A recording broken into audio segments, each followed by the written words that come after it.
And we had a great night at the Vilachá campsite, right next to the bathrooms here. And now we're about to leave. We've charged our computers. I'll say it again, the car doesn't have an inverter, so I can't charge my computer if I don't have the car plugged in. It sounds crazy, but it's true. But now, for me to leave, I need to disconnect the power there, right? But that small safe is locked. I need to go ask him to unlock it so I can actually get out. It's not practical at all, is it? But let's go. Meanwhile, I'll keep walking and I can show you a little bit around here. This campground, there are many like this here. In Portugal. There are a lot of people who live here, but I think there are many people who only live here in the summer. Because these houses here don't look like there's nobody living in them. This is a little vacant lot. There are some trailers over there. It looks like people save the spot for the summer. Under these tents, there are usually trailers. There's another one you can see clearly. People aren't living there. They'll only come in the summer for sure. That way, they already have the reserved spot. I was being really naive, right, guys? Of course, that's a matter of safety. If I haven't paid, I can choose to pay when I enter or later. Then the person goes there and unplugs. The extension puts it in the car and leaves. Or hooks up to the power and claims they didn't, since everything is billed separately here.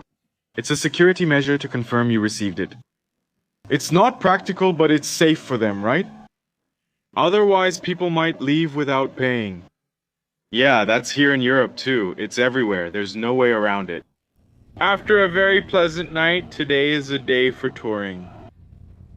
A tour through cities we want to get to know. Bova de Varzim and others. It's a bit tight here. Really tight. Alright, let's go. Heading north towards Portugal.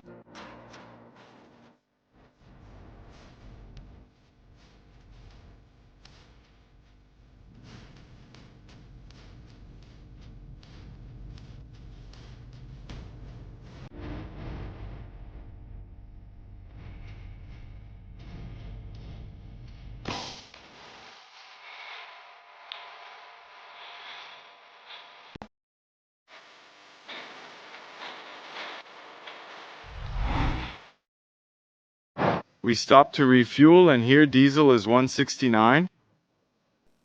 This car is so economical that I won't fill up the tank. Because I think that if I fill up the tank, there will be diesel left over to return the motorhome.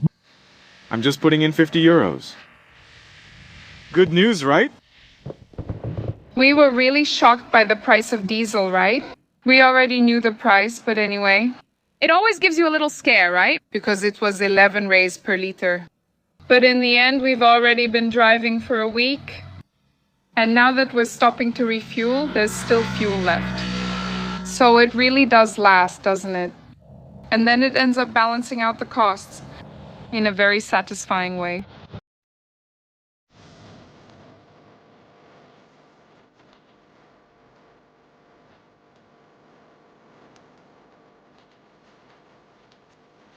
We're in Vila do Conde. This is the Ave River. Look how beautiful it is. But we need to take Mrs. Layla to take a bath. Let's see if we can give her a bath.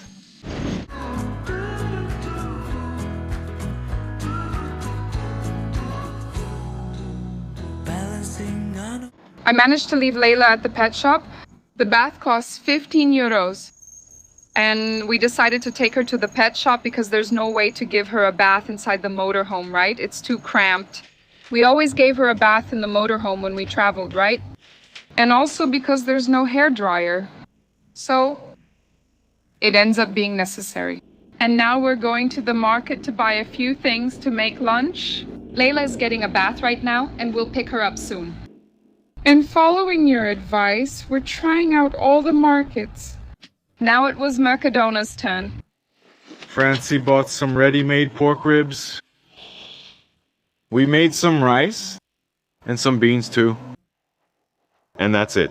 And there are potatoes here too. There are some potatoes too. Yeah.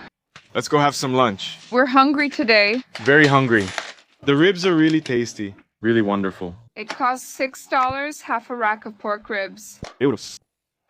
That's it. Didn't you like taking a bath? Huh? You smell so nice now. Look who's back. Huh?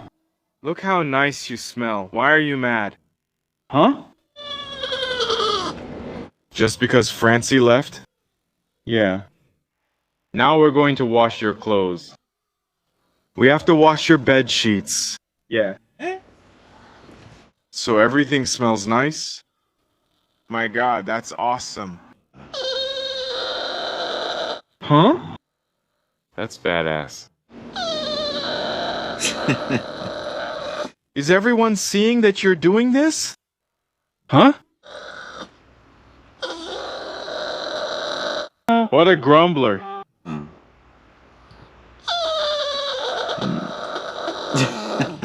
With falsetto and everything?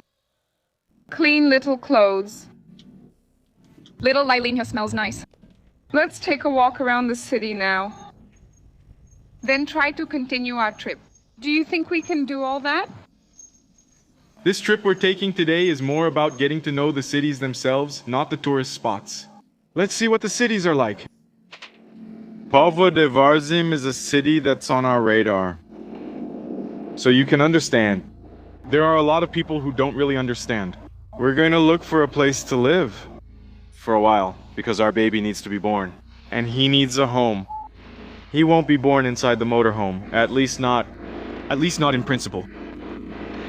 So we're getting to know the cities with that in mind too. Povo de Varzim is one such city. We want to travel around Europe to explore. It's going to be by motorhome. But we have to wait for this period to pass, right, guys? The end of the pregnancy, you know. I'm already 7 months along. Then the baby arrives. There are all the needs, primary ones, right, of a baby, for their safety as well. And so we can also enjoy this moment. And it will be nice to share this with you. The decision-making process about choosing the city where we are going to live for a while. How are we going to regularize our situation here in Europe, right? Even though I already have Italian citizenship. Anyway, we'll be able to share all of this with you through the channel. So we're doing this quick tour around Portugal, but with the intention of taking a little break afterwards as well. So we can welcome our little boy.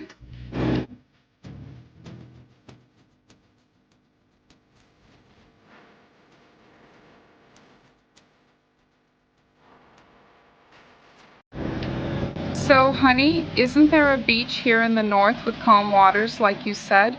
Wow, it's not Nazare, but those waves are about 3 meters high.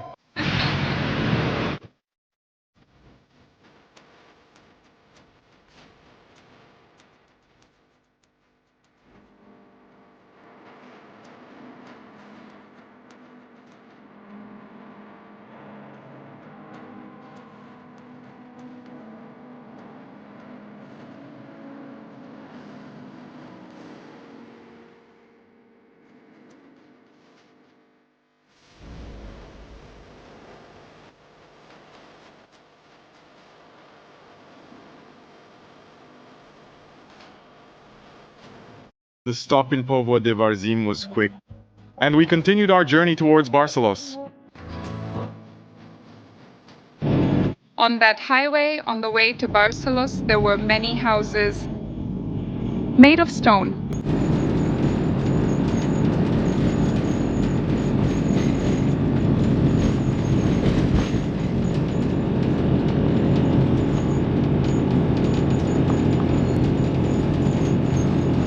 There's a really beautiful one here.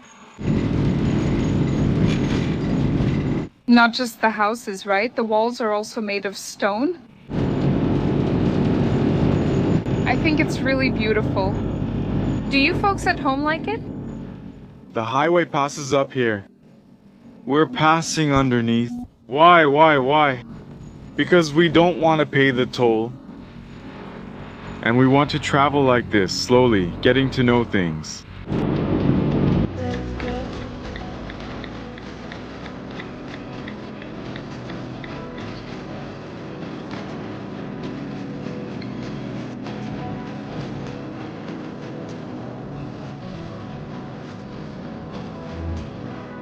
Arriving in Barcelos. We're going to cross the Cavado River. Look how beautiful it is.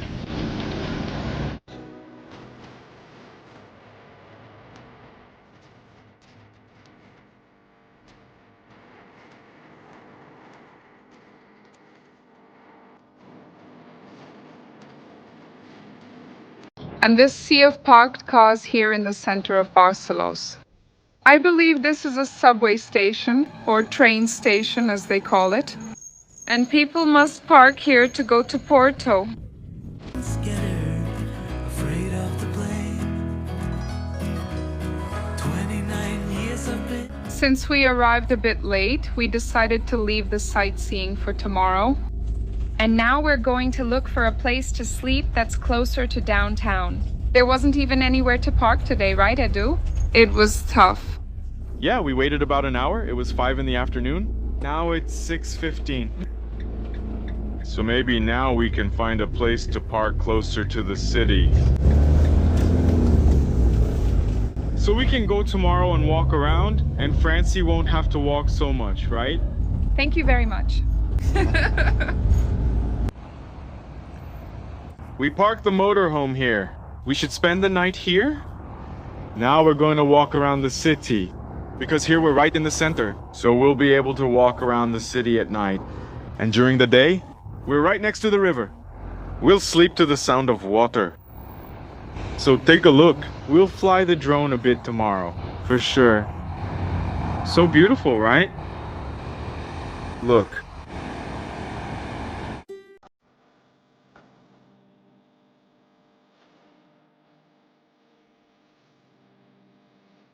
And Barcelos is part of the Camino de Santiago, the Portuguese way. And here's the little arrow, huh? That symbol also has a small arrow. The city is simply beautiful, even at night. We are enchanted.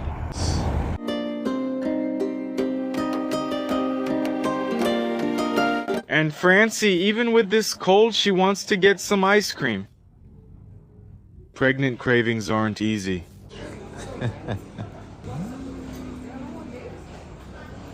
So, did you satisfy your craving? Wow, guys, this is delicious. Each ball costs 2 euros. It was 4 euros. But it's 4 euros of happiness. It's also our son won't come out looking like ice cream. So, it was very well invested. Money spent on food is money very well spent, right? Wow, that's really good.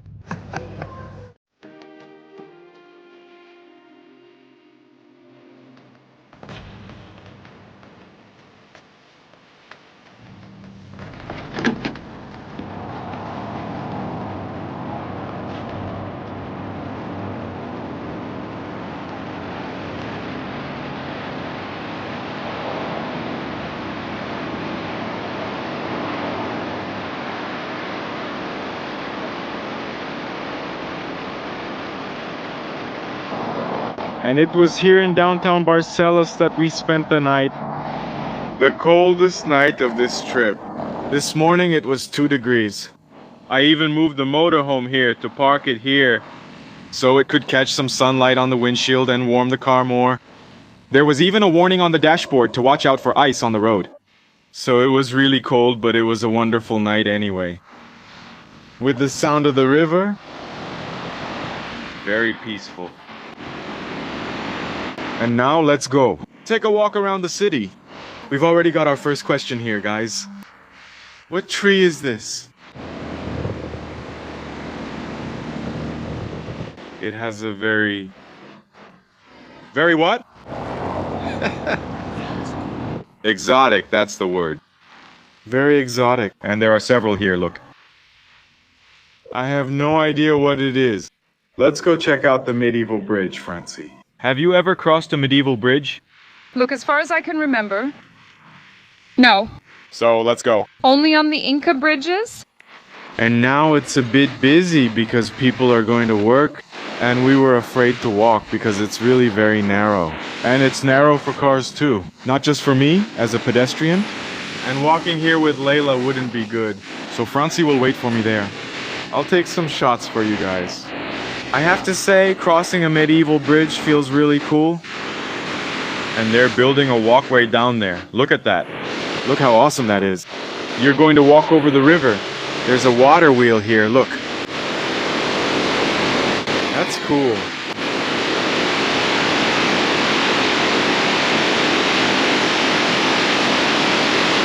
On this side of the Cordova River, Barcelos. And on the other side, Barcelos.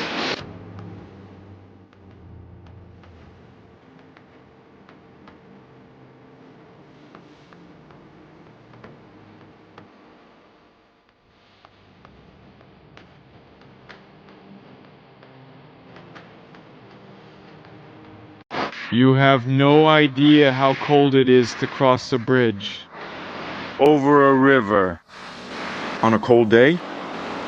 It's freezing. It's very cold above the river. I've often crossed the bridge early in the morning. There in Rio do Sul. I used to cross the Ponte dos Arcos. And sometimes there was frost. Your foot would kind of stick to the bridge. Because of the river, right? It channels the wind. It's very cold. But look at the view from this side. It's amazing.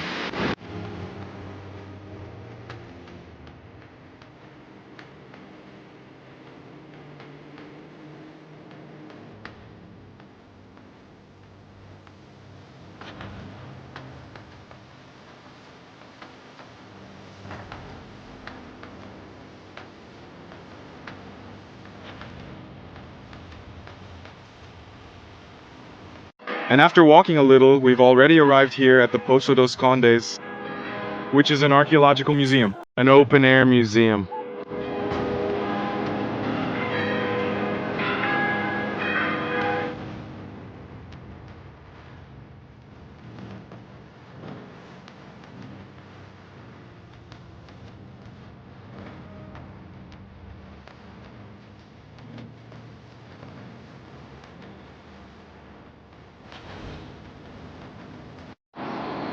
And look at this, guys. This is a sarcophagus made of stone. In other words, a stone tomb. And earlier I showed you the open tomb. This one here is a complete tomb. Closed. And here, look, the person's name is written here. Everything in Latin, right? The name when they passed away, the family. And since the person who was buried here was a pilgrim, there is also a shell here from the Santiago Trail. Look how cool, guys. This is an aqueduct. Check it out. They're like our concrete pipes today, but they're made of stone. They fit together perfectly. The water ran through here, but it has several openings on top. Why are there these openings? To clean in case something clogged the ducts. And this is what Barcelos was like. Just look. It was a palace, a fortress, and the bridge right in front. What's most interesting is that to pass through here, cross the bridge, and keep going, you had to pay a toll. And usually it was paid in grains. Leave a kilo of wheat so you could pass. And there were already tolls at that time. And Don Barcelos lived for a very short time in the castle we just visited. And that's actually why the castle is in ruins, because they used the stones from the castle itself to expand this church, which is the cathedral here in the city of Barcelos. That's why we can see it. There are old stones and there are new stones.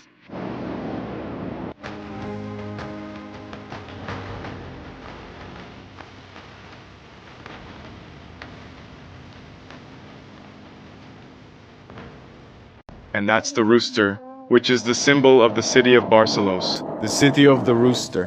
And this rooster has a story. Actually not a story, but a legend. And look, this legend, it's scary, you know? What a woman can do in a man's life.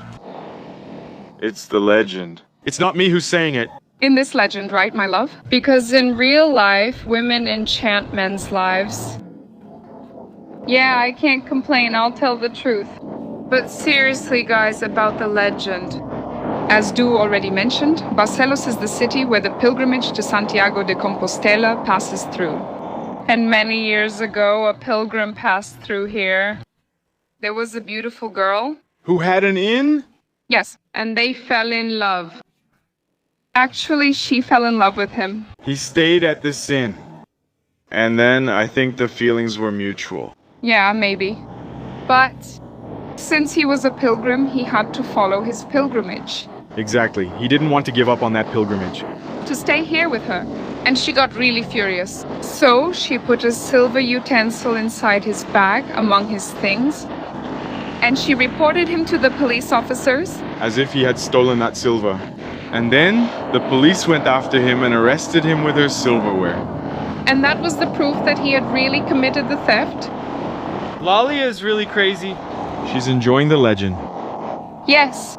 And then he was immediately brought before the city judge for trial. And the city judge was at lunch. And he was about to start lunch. And what was he eating?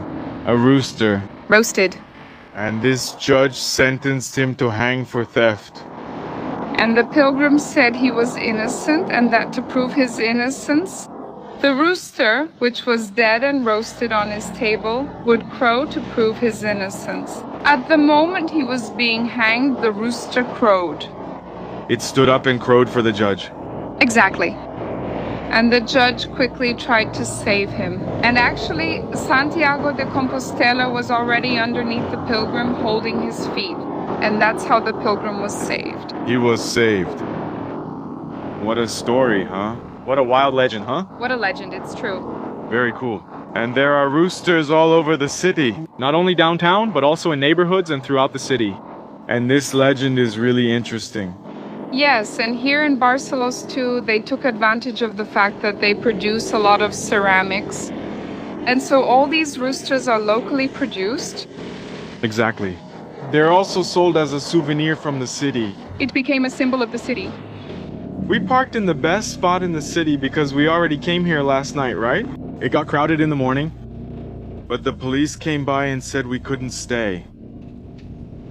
And so let's leave. And the issue is the fine, right? Of 350 euros. Good thing they didn't fine us. The idea was to continue in Barcelos. But with the police's encouragement, we decided to head to Ponte de Lima. But you'll see that in the next episode. See you then.